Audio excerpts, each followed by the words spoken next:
Bonjour à tous et bienvenue dans votre module EU. Alors dans ces vidéos, je vais vous faire voir comment vous allez être en mesure d'adapter les stratégies qu'on a vues dans le reste de la formation. Vous allez voir que c'est absolument pas compliqué. Vous allez voir que les différences entre les bons européens et les bons américains, eh bien, il n'y en a pas tant que ça. Vous allez voir qu'il va être très facile pour vous d'adapter les stratégies dans ce nouveau module. Alors pourquoi ce nouveau module sort maintenant? Eh bien tout simplement suite à la forte demande que vous m'avez fait part par rapport au fait de sortir des modules parce que la majorité des élèves se trouvent en Europe et qu'il est très facile d'adapter ces stratégies des bons US aux bons européens. Donc je suis allé faire un stage chez Citadel, donc évidemment un stage de nuit pour vous permettre de partager ces informations-là. Donc, les bons EU, c'est proposé par la société Eurex, donc Eurex qui est, si vous voulez, la version européenne du CBOT ou du CME, qui propose des instruments financiers que vous allez pouvoir trader, donc exactement des contrats futurs où vous allez avoir une belle liquidité et une belle volatilité. On va passer tout de suite aux présentations des produits que vous allez être en mesure de trader. Pourquoi? Parce que leur volatilité et leur liquidité est super intéressante et surtout que leur comportement se rapporte énormément à ce que vous avez vu dans le reste de la formation sur les bons européens et aussi sur les indices. Donc pour trader les produits EU, on va trader 3 bons et 2 indices. Alors si vous regardez ici sur l'écran, sur la gauche, vous avez ce qu'on appelle le FGBS. Le FGBS, c'est l'Euroschatz.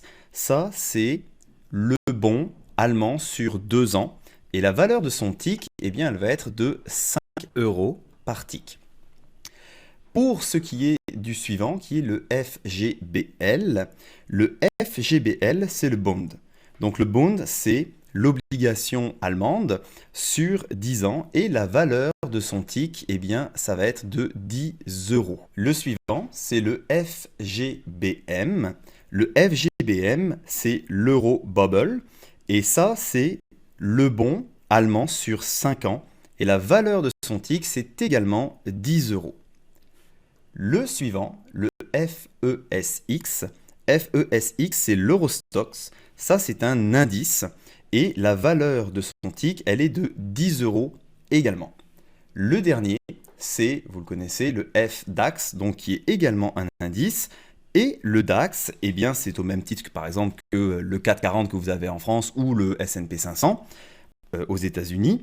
Et la valeur de son tick, cette fois, elle est de 12,50 euros par tick.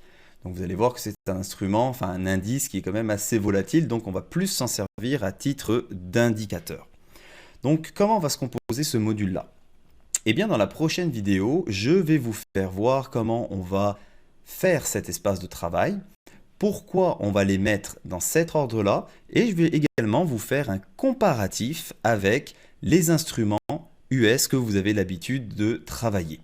Donc cette introduction, c'est tout simplement pour vous présenter les instruments qu'on va travailler, donc les 3 bons, avec les 2 indices et vous allez voir que vous allez être en mesure d'adapter vos stratégies de façon très très simple. Donc l'avantage des carnets d'ordre, c'est qu'une fois que vous êtes en mesure de lire le marché, de développer vos stratégies, donc la lecture du volume profile, les absorptions, les backticking, les icebergs, et que vous êtes en mesure de voir la corrélation entre les marchés, oui, vous allez être en mesure de trader pas mal tous les autres marchés. Par contre, il va falloir adapter ces stratégies au contexte et également aux différences de comportement de ces marchés-là. Et donc, c'est le but de ces vidéos. Pour ce qui s'agit des contextes de marché européens, pour trouver les nouvelles économiques, vous pouvez aller sur le site de EconoDay. Donc, vous savez que quand on regarde les nouvelles économiques et les contextes de marché pour le trading US, on va cliquer ici. Et quand vous cliquez ici, vous voyez, c'est le Global Announcements, donc ce qui veut dire les annonces de tous les pays.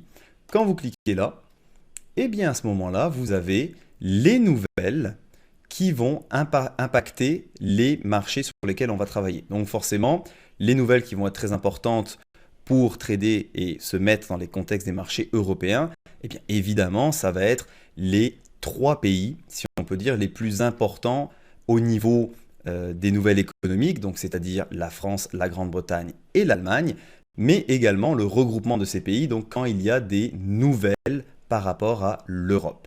Donc vous pouvez regarder ici et vous allez voir que selon la couleur du point, donc plus c'est rouge, enfin quand c'est rouge, vous allez voir que c'est une nouvelle qui est importante, et quand c'est vert, un peu moins importante, mais à surveiller.